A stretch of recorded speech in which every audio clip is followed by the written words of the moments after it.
right? We have the president standing by on line 10. Mr. President, how in the world are you? I'm doing okay, Ray. I got a little bit under the weather today, but otherwise I'm okay. I think a little bit of a head cold or something, but otherwise I'm doing fine as usual. Oh yes, for sure. What a week you had. What a couple of weeks you had. Oh, it's still even. You got to pinch yourself still in the morning to make sure that it was not just a dream; it was real. So we get a lot of compliments from people still out there, and they're so proud of our Reverend Métis finding their way all the way right to the Vatican, of course, the country of Vatican. Known as the country. Mm-hmm. People don't realize they call it the Vatican, but it's actually a country. And to visit and see the Pope personally and to express our story and also our hope that you'll come to Manitoba. And I was so proud the other day, 2 days ago, I believe, when Wild Canoe on behalf of the NDP introduced through his critic of Indigenous Affairs, Ian Bushy from Saging, who was an MLA for NDP, who introduced a motion in the House to support the request to bring the Pope to Manitoba. And it was all supported by all parties. So I was very pleased with the Conservative support, Liberal support, and also they expressed that to visit the grave sites of the fallen children that were probably murdered and, of course, never got to see their home again or their family, and to visit the L'Oreal's gravesite and of course, pay homage and bless the gravesite of L'Oreal. So I'm very proud of our province's unanimous motion, and because we're working on that, I understand Phil Fontaine is also working on that issue to try to convince the Pope to come here. I'm working diligently to do that. A letter is going out this coming week. I'm sending a letter out to the Pope again to remind him of that. The Manitoba is the largest Indigenous population anywhere in Winnipeg. Is the largest, city that has the largest Indigenous population in Canada. So if we can convince them to come here, I think it would be a great feat for us and many of the Christians and Catholics to see the Pope come here and do hopefully what we're hoping for, to Bell's grave. And so for us, it'll be a great honor to the Métis Nation, the Red River, of course, resonating right through the prairies, and also to visit the fallen, as I said, in the grave sites, and at the same time pay and begin, I guess, what we can better describe as the a lot of people call it reconciliation. We believe it's time we go to the next level. It's definitely reconciliation is part of it, and apology is part of it. But to redevelop our relationship again, revitalize the hope that many seek for. And I'll give you an example. Like next week, I believe will be a funeral for Marvin Chartrand, and I believe it will be in Duck Bay. Marvin is the last of his family members, and of his brothers and sisters, he's the last. And so they'll be seeking for shore priest to do a grave ceremony and prayers, and at the same time at the church. So, and also want to send special prayers out to Doug Sanderson. I know many have done that and continue to do so, because Mel, his wife, is going to be leaving this world soon. Her breaths are less and less. She's fighting cancer, and there's no return. And it's going to be hard for the family, because just to remind people, Doug and Mel were together for many years, and they had a couple kids, and one of them was Gifford, Little Gift, they called him. He was named after his grandpa, and he died at 11 years old, Ray, and of a heart attack, and large heart. So that was just a few weeks ago, and they had to go tell his mom was dying of cancer that his son died. That was hard. My family was in there too, Sugar and the rest of them, and hard to see how do you tell a dying mom your son just died before you, so and he's only 11 years old baby. Wow. So that's why she said, I want to leave now. I want to go and be with my boy, and I think their time is going to be coming very quickly. So that's going to require a funeral. It's going to require a priest, and again, all these hope and revitalization is going to be essential to doing the ceremonies we've been accustomed to, and most of us in this province, in this country. And that's something I'm hoping I can bring that sort of future planning into play, where we start really putting some revitalization into our churches. And a good one is an example. On May 28th, I believe it's May 28th. If I'm wrong, I'll correct it next Saturday. There's, I think, 38 children in Duck Bay which are going to get confirmation and baptism. 38, Ray. The Archbishop, I think it's Archbishop Gagnon, is going to Duck Bay. Mm-hmm. Of course, we heard about that. We got a contact, and we'll be part of that. Myself, I'm getting my granddaughter in there, so I want her to have a confirmation. And but we'll definitely be helping. We got a request from the church to help out, and definitely the MMF will help out as we have. And if there's any ceremonies like that happening in different places in the province, we definitely want to be part of it as the federation. We want to put, because when you get something as special as that, you want to have a dinner or something, or ceremony, or where everybody gets together, and because they're going to get all dressed up, and a lot of people are going to be saving some of their money to dress up their grandchild or their daughter or son, and it's such a great feeling when you see that part of the continuation of the journey towards your belief in God. So again, that's a good example of why we need to have hope and revitalization. As I said, we can't change the past, but we change the future without doubt. So, and we have the power to do that. So I'm looking forward to continuation with the dialogue with the archbishops, and also at the same time with the Pope. And I thank all those people for being kind in their words to us. There's some critics there, Ray. I can't, and they'll always be. It's unfortunate; they're always going to be there. But I tell people, don't pay attention. I got some calls and saying, "Did you hear so and so said this about the trip to Rome?" And I said, "You know what? Don't pay attention to them." So. Because they're always going to be critics. They're always going to be negative. It doesn't matter. So don't pay attention to them.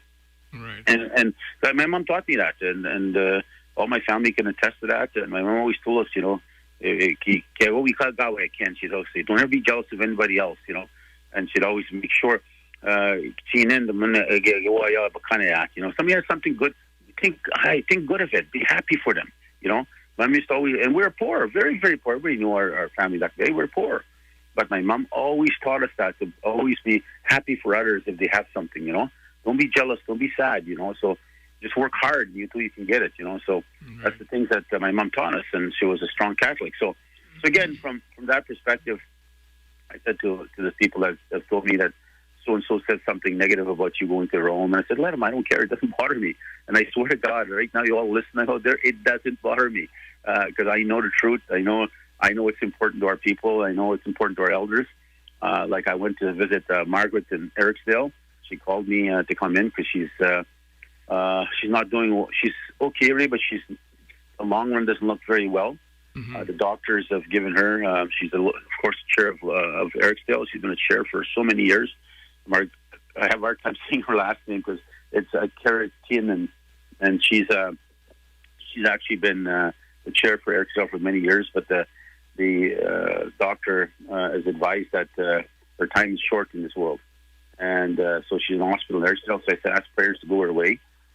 So she wanted to meet with me, and but I did promise her upon my return I'd bring her rosaries. My accent always kills me, man. Rosaries for her from the Vatican to be blessed, and I did. So I took it to her Friday. I went there Friday, and I took her. Thursday. I went there Thursday. I'm sorry, she called me and she asked me to come personally to see me. So I drove over there after work and went and seen her along with April and Jack, and I also took holy water for her, so that I brought back from the Vatican and blessed by the Pope. So I'm very, very. I feel very. She was so proud to receive them, and I know she's going to use them. She said she's going to use them before she goes to sleep. But it, you feel for people, but the bravery she had, she knows the doctor said her time in this world is not going to be much longer. But she's so brave, so give her a big hug and I got to find her a place to live right now because she can't go home. And that's a lot happens to many of our elders. That's why I focus so hard on elders and building homes and trying to focus on the development of where we're going there, because we want to make sure our elders are taken care of, and that's one of our cultural traits that we're very proud of. We always take care of our elders and our families, and that's who we are as a Métis. So again, prayers, if you can send them to Margaret's way, I really appreciate that. Doug Sanderson's way, all the same time, the Chartrand way to Marvin Chartrand's his family. But again, Ray, there was a lot of other stuff I got to report on. I had a meeting with Minister Remus Shagan Olemus, his name is. and he is in charge of labor and banks and a bunch of other portfolios that fall under him as the Minister of Federal Canada. So we had a good meeting for about half an hour yesterday, and it was a very good discussion. We talked about self-identification, which right now the federal government still has, where you can go up, Ray, I don't care where you are, and say, I'm a Métis, and identify as a Métis. There's no questions or no proof of evidence. You've got to prove you're Métis. So we indicated that's not, why are we going through all this trouble to define ourselves, fighting the courts for identity, and then all of a sudden government can just have a policy where somebody can just walk up and you then say, I'm Métis, and that's, challenge them. I said, why do you have treaty cards? Why do you have Métis identification cards? What's the purpose of all this if you don't have to prove yourself?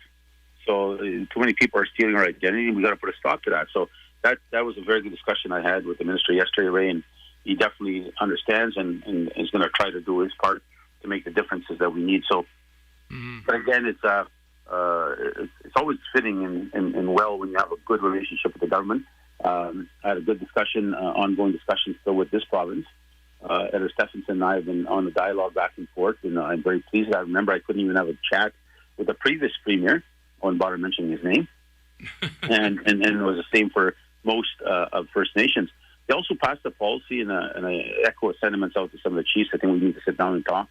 Again, the Natural Resources Department sent a policy of harvesting processes of who can and who will not be able to harvest and when you can harvest. That's something that's really hurting me as a leader.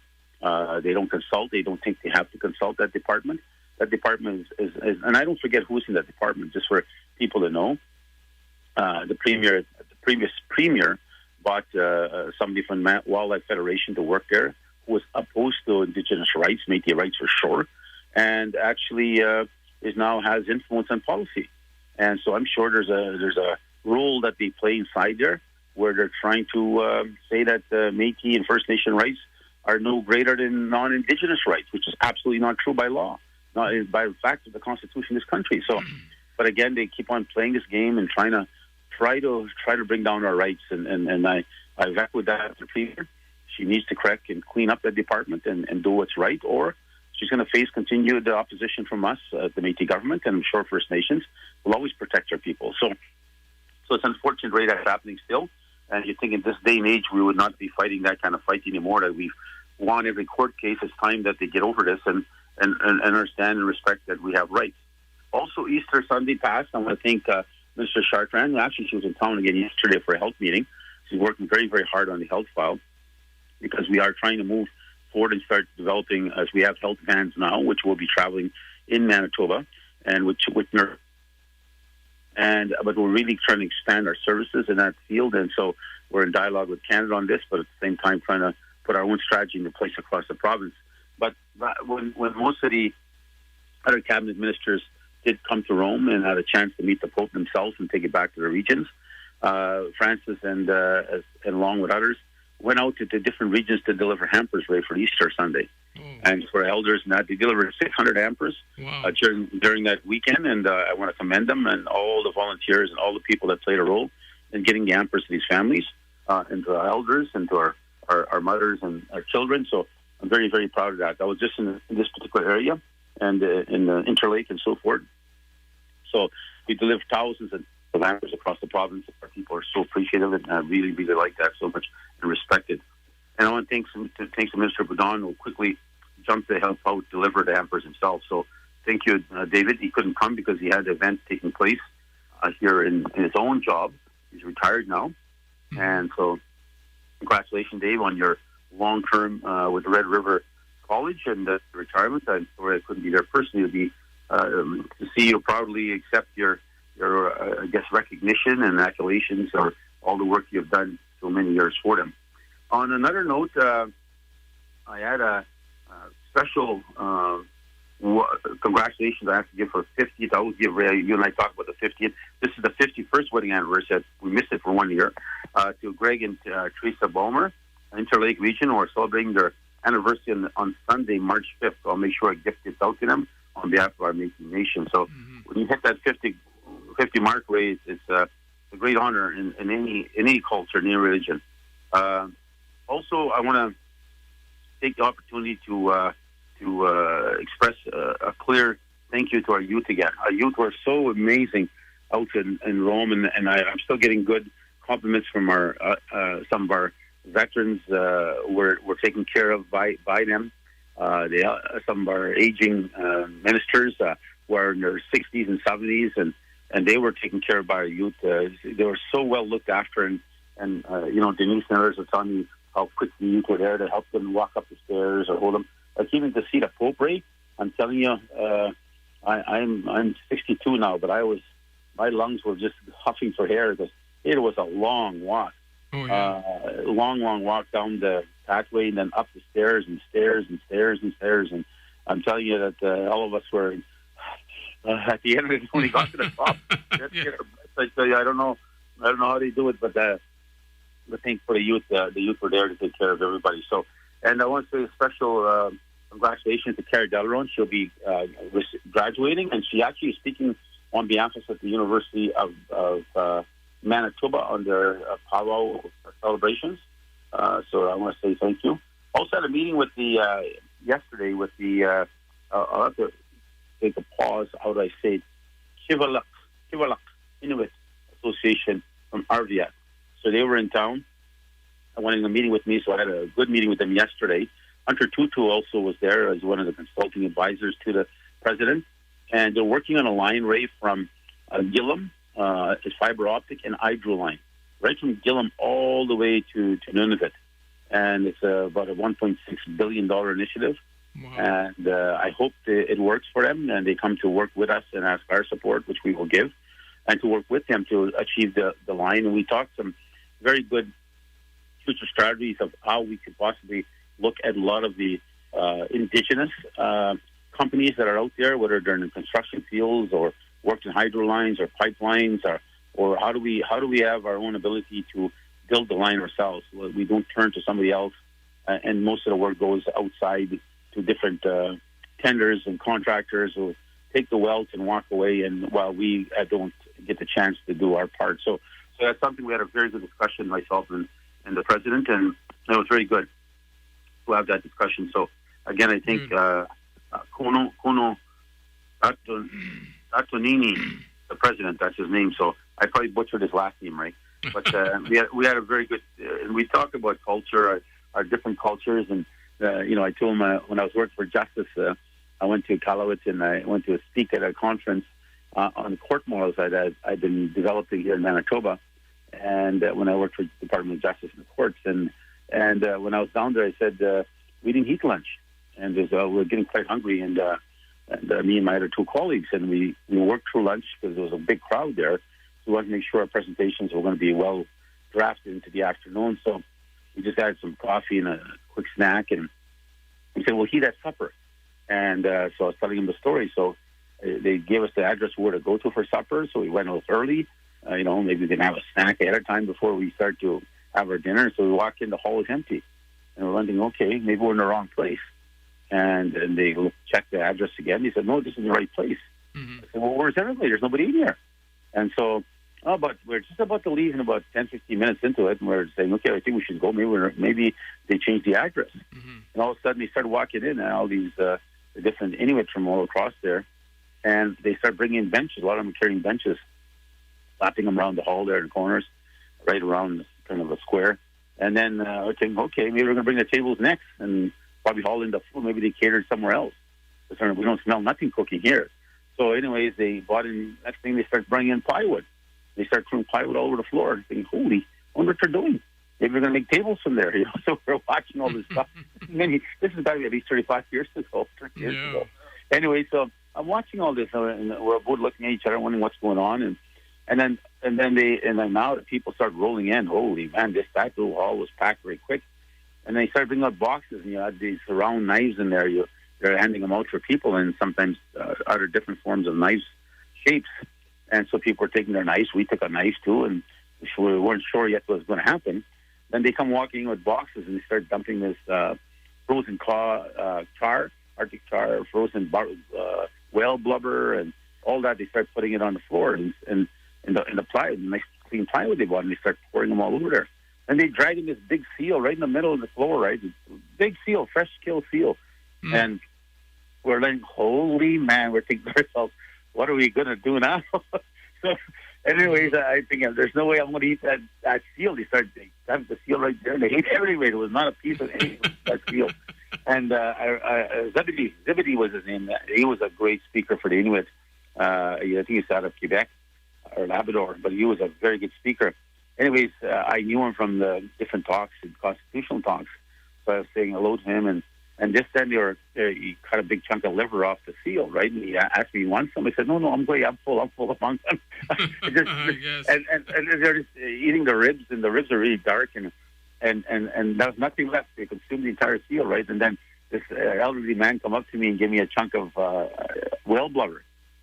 And I think, okay, I can't disrespect him. My mom would be very mad at me. So I threw it in my mouth, and I just swallowed it. I didn't chew it. Oh, man. And then they give me a frozen Arctic char. I swallowed that too. An old lady gave me that elder, and I was no way I was going to disrespect her too. And after that, we got out of there as fast as we can. Where's Tim Hortons? Where's Tim Hortons? Where's McDonald's when I need them? But that was a cultural experience. And then so I told them stuff we do here, like the muskrats, and same thing with the moose. We eat the intestine of the moose, the shit line, you want to call it that, but it's grass that he eats anyway. So we just turn that inside out, and you boil that. It tastes exactly like marrow in the bone. And so I said we eat all that, the nose, the tongue, and I said, so maybe you guys would think we're a little bit crazy ourselves the way we eat, so the stuff we eat here as Métis. And so anyway, we had a very good meeting, but it's good to see our cultural exchange, but there's so much similarities in how we protect our elders and just our community as a whole. But let me go on to some stuff. I can't see too much here. There was an article on the CBC, but it didn't make the paper, about MMF is not filing against MNC. I guarantee you they're filing. That'll be coming up probably in a week or so before that issue. But their case is frivolous. There's no legitimacy to their case, and definitely we'll be holding them up accountable for their actions to sue MMF and me and Clem and others for $16 million. And there's not 1 cent missing nowhere. Even in their affidavit, there's not 1 cent missing, or their statement of claim. There's not a penny missing anywhere. So. And I left them a big surplus when I left there as a president. So, vice president, sorry. Also, I want to give Dave was on the show, and he's right. We have to have election by August, and for those people, Skinny, you heard him out. He's here right now, but when he's in Calgary or Alberta, he's allowed to vote. He has to make his application in to apply for his mail-in ballot because it's important that they have a right to vote for a leader and priorities, what they see as priorities. So. Actually, our commission will be starting probably in a month, Ray.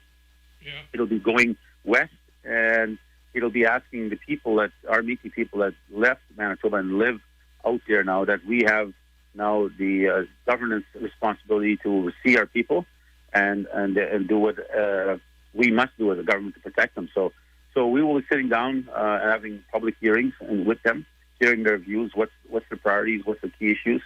It's housing issue. I know there's some pushing right now from Western Canada. They want some support for their kids for university because they're not getting support from the other provinces. So we definitely will be announcing something in that area soon as a government, but we're going to do some consultations.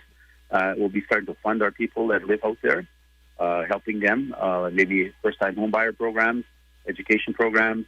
That's what our cabinet will be talking about. How do we get beyond that? We're also talking to Canada about that, if those funds are going to Métis Nation Saskatchewan, Métis Nation Alberta, how can their funds be going there if they're not serving them? So those funds better be redirected back to the Federation so we can serve our people. That's our people's funds and our people's rights to those resources. So we'll be talking to our people about that issue. I'm also going to Isle of Cross next week, Ray. They've been asking me for some time to go out there and speak about natural resources, what we're doing here, natural resources, our economic development strategy, our commercial fisheries.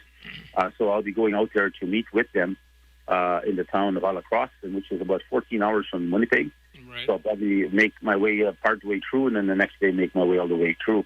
And I'll come back as fast as I can because I'm not trying to hit it's a funeral I want to try to make my way back for. Otherwise, Ray, busy as usual. The office is under wraps right now. A lot of construction is happening right now on 50 Henry, so I apologize for any inconvenience to our people. They're coming to see a lot of our staff or managers or departments the entire building's under construction right now. So even yesterday in our meeting, there was all kinds of drills and things interfering with our meeting yesterday. But we are working on the Bank of Montreal. We're working. That's now our. We have to name that building after it. We'll have to give it a name. We'll ask our people what we should name that building in Portage and Maine, because we all call it the Bank of Montreal. Everybody knows it as that. It's been the Bank of Montreal since 1913, since we bought it. It's been known as Bank of Montreal. Now we have to change the name. So our Heritage Center is going in there, and definitely I'll be bringing our self-government agreement, which was blessed by the Pope, which I'm very proud of. And I'll tell the story more about that later. And time is not limited. My time's come to a point here. But that was one I'll never forget as long as I live, where the Pope signed these documents and laughed at my nervousness and everything. But anyways, I'll chat about that later. All but right. that Heritage Center will have that, and of course other very important documents and historical factors that resonate into our community. That'll definitely be part of our Heritage Center. But there's going to be offices in there, so that construction should be happening this year. Also, we'll be making an announcement in Selkirk. That's coming up. We're looking at May, later on in May, mid-May or third week in May, on our new apartment building. It's beautiful, Ray. I'm telling you, it is stunning. You'll be telling your wife we should move there. It's going to be facing the river, and it's 55 plus apartment, and definitely I'm looking for that. And we're also going to build another one in Winnipeg. So those two have been given the green light, and we're also having some construction on Edison that we're with Child and Family Services, where we're going to be putting our aging out children in there, so we continue to work with them, help them, protect them, and guide them until they are ready to fly off the nest. And if they're not ready till 22, 25 years old, then we'll work with them till then. Because for me, even to this day, my daughter is still a baby and still a child to me. So that's the cultural way, and we'll always protect our kids. So, but that construction should be starting this year also. So there's so much happening, Ray. It's unbelievable. Again, if I tell our people out there, be careful with the floods. Cinnamon River, that done damage in the past. We've seen that. Red River's no damage here, but they're projecting that if the rain just comes maybe to a balance now, they're talking less than the massive disaster we had a few years ago. But there's still going to be some high waters. So our communities are being affected in many ways. Our citizens give us a call, so we'll see what we can do to help you out. Make sure our government's watching over our people. So again, Ray, watch your basements, and as I said, that's where usually a flood will firstly hit that area of your basement and affect you. And planting trees and things around your area, they can, they're too soft, they can tip over, so be careful. So anyways, again, we'll keep on making sure we can do everything in our power. So again, elections coming up this year, and I look forward to that, and I look forward to putting my name forward again and continue to be the president if they allow me. And but that's something I will advertise when I go out and campaign, and look forward to beating my people. Even if nobody runs against me, Ray, then I've been very lucky. People believe in me so much, which I think I'm from the bottom of my heart, and that's why I work so damn hard. I want to prove to them that I will do everything in my power, that you're not electing me just to sit on my hind knees and do nothing. I'm going to work as hard as I can to make your life better, so no matter where you live and who you are. So from that standpoint, I look toward that. But even if no one runs, I'm going to do like I did last time. I'm going to go out and campaign. I'm still going to tell the people my vision. I'm going to tell the people where I'm going, where I want to go as a president. I'm still going to open a campaign office. I'm still going to go out, and if there's meetings happening, I'm going to show up there and tell people what's the vision of David Chartrand as your president. Where's he going with you this next 4 years, Right, and it's going to be, all I know, Ray, is it's going to be better and better and better, and that's proven fact. So I don't have to say too much on that. You yourself seen it with your own eyes, and you've been part of it for over 25 years now. So again, I'll talk to you guys next Saturday, and to our elders again, thank you for your guidance and thank you for your kind words. And I can't wait to tell the story to each of you when I meet you or at the assemblies or regions about the visit of the Pope and the message he gave us to tell you. And at the same time, I can't wait for our young people to be continue to do what they're doing, continue to rise, continue to get strong, get educated, and because they're the future that needs to protect us one day, protect our identity, protect our culture, protect our rights. And that's something we must never let no one take from us. So with that being said, Ray, I'll talk to you guys next Saturday.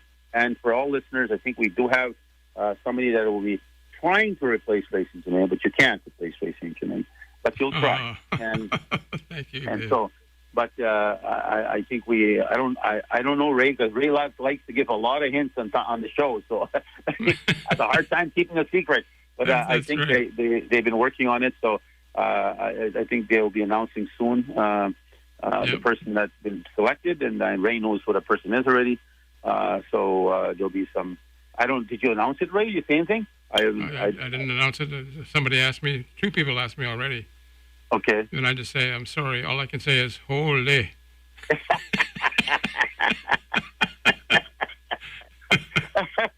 Well, anyways, I think people will be very pleased.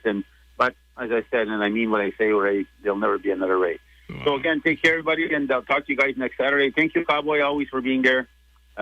You'll make NCI. Okay, yep. Take care, guys. Thank you very much, Dave.